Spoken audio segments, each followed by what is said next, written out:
Hello friends, welcome to one style cooking.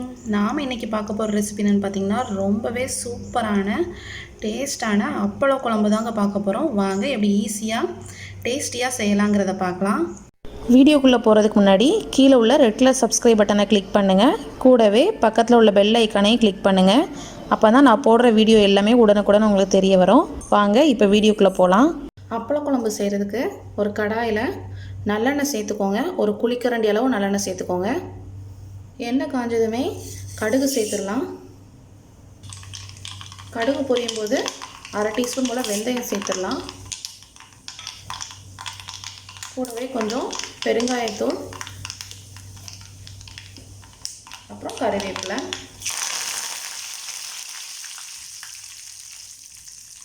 இது கூட ஒரு 15 சின்ன வெங்காயத்தை இந்த மாதிரி தோல் உரித்து கட் பண்ணி வச்சுருக்கேன், சேர்த்துடலாம். வெங்காயம் லைட்டாக வதங்கட்டும்.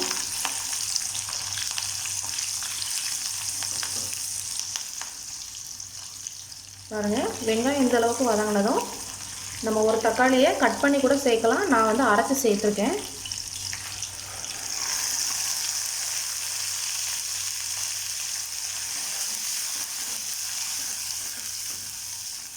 சேர்த்து நல்லா மிக்ஸ் பண்ணிக்கோங்க. ஸோ இப்போ வந்து ஒரு 2 நிமிஷம் தக்காளி பேஸ்ட் வந்து நல்லா வதங்கணும். அந்த எண்ணெய்லாம் நல்லா பிரிஞ்சு வரணும். ஸோ அது வரைக்கும் வெயிட் பண்ணலாம். ஸோ பாருங்கள், 2 நிமிஷம் ஆயிடுச்சு. தக்காளி நல்லா குக்காக இருக்குது. அந்த ஆயிலாம் நல்லா பிரிஞ்சு மேலே வருது. இந்த ஸ்டேஜில் நான் 2 டீஸ்பூன் சாம்பார் தூள் சேர்த்துருக்கேன். உங்கள்கிட்ட சாம்பார் தூள் இல்லைன்னா 1 டீஸ்பூன் மிளகாத்தூள், கொஞ்சம் மல்லித்தூள், அப்புறம் கொஞ்சம் சீரகத்தூள் சேர்த்துக்கோங்க. 2 டீஸ்பூன் சாம்பார் தூள், கொஞ்சமாக அரை டீஸ்பூன் மிளகாத்தூள் சேர்த்துருக்கேன். இது சேர்த்து லைட்டாக மிக்ஸ் பண்ணிக்கலாம். நான் அந்த குழம்பு வந்து 3 பேருக்கு பத்துற மாதிரி தான் செய்கிறேன். ஸோ நீங்கள் எந்த அளவுக்கு செய்கிறீங்களோ அதுக்கு எத்தனை குவான்டிட்டி எல்லாம் இன்க்ரீஸ் பண்ணிக்கோங்க.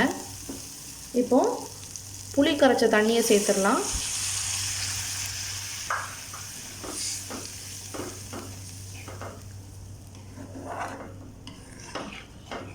குழம்புக்கு தேவையான அளவு உப்பு சேர்த்துடலாம். அப்பளத்தில் ஆல்ரெடி உப்பு இருக்கும், அதனால் கொஞ்சம் கம்மியாக சேர்த்துக்கோங்க. இது கூடவே குழம்புக்கு தேவையான தண்ணி சேர்த்துடலாம். ஸோ எல்லாம் சேர்த்து நல்லா மிக்ஸ் பண்ணி இப்போ இதை ஒரு மூடி போட்டு நல்லா கொதிக்கிற வரைக்கும் வெயிட் பண்ணலாம். ஸோ பாருங்கள், குழம்பு நல்லா கொதிச்சிருச்சு. இந்த ஸ்டேஜில் நம்ம அப்பளத்தை நொறுக்கி போட்டுடலாம்.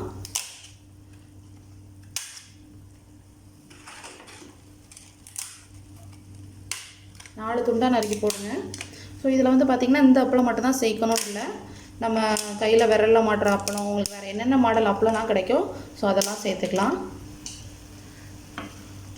இந்த அப்பளமே இந்த தண்ணியெல்லாம் நல்லா உறிஞ்சிடும். ஸோ இந்த குழம்பு சாப்பிடும்போது பார்த்திங்கன்னா நீங்கள் வேறு எதுவுமே தொட்டுக்க வேண்டாம். ஒரே ஒரு முட்டை மட்டும் வச்சு சாப்பிட்டிங்கன்னா அவ்வளோ சூப்பராக இருக்கும். இந்த குழம்பு மட்டுமே வச்சு சாப்பிடலாம், அவ்வளோ டேஸ்ட்டாக இருக்கும். நீங்கள் கண்டிப்பாக இதை ஒரு நாள் வீட்டில் செஞ்சு பாருங்கள். இப்போ அப்பளம்லாம் சேர்த்தாச்சு. இப்போ மூடி போட்டு ஒரு 10 நிமிஷம் மீடியம் டு லோ ஃப்ளேமில் வச்சு நல்லா குக் பண்ணுங்கள். ஸோ அப்போ அந்த ஆயில் நல்லா பிரிஞ்சு வரும் உங்களுக்கு. ஸோ 10 நிமிஷம் வரை குக் பண்ணிவிட்டு அப்புறம் ஓப்பன் பண்ணி பார்க்கலாம். ஸோ இப்போ மூடி ஓப்பன் பண்ணி பார்த்துடலாம்.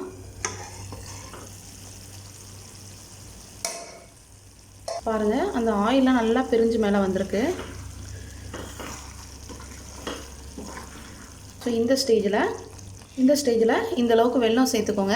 ஏன்னா நம்ம உப்பு, காரம், புளிப்பு எல்லாமே இருக்கும், காரமும் அதிகமாக இருக்கும். ஸோ அதனால் கொஞ்சம் வெல்லம் சேர்த்திங்கன்னா உங்களுக்கு ரொம்பவே சூப்பராக இருக்கும். வெல்லம் சேர்த்து லைட்டாக மிக்ஸ் பண்ணிடுங்க. வெல்லம் சேர்த்து 1 நிமிஷம் மட்டும் கொதிக்கட்டும், அதுக்கப்புறம் அடுப்பை ஆஃப் பண்ணிடலாம். ஸோ பாருங்கள், ஆயிலெலாம் நல்லா பிரிஞ்சு வந்துருச்சு. நம்மளோட சூப்பரான அப்பள குழம்பு ரெடி ஆகிடுச்சு. இப்போ நம்ம அடுப்பை ஆஃப் பண்ணிடலாம். ஸோ இந்த ரெசிபி உங்களுக்கும் ரொம்ப பிடிச்சிருக்குன்னு நினைக்கிறேன். இந்த ரெசிபி பிடிச்சிருந்துச்சின்னா நம்ம சேனலை லைக் பண்ணுங்கள், ஷேர் பண்ணுங்கள், சப்ஸ்கிரைப் பண்ணுங்கள், மறக்காமல் கமெண்ட் பண்ணுங்கள். தேங்க்யூ.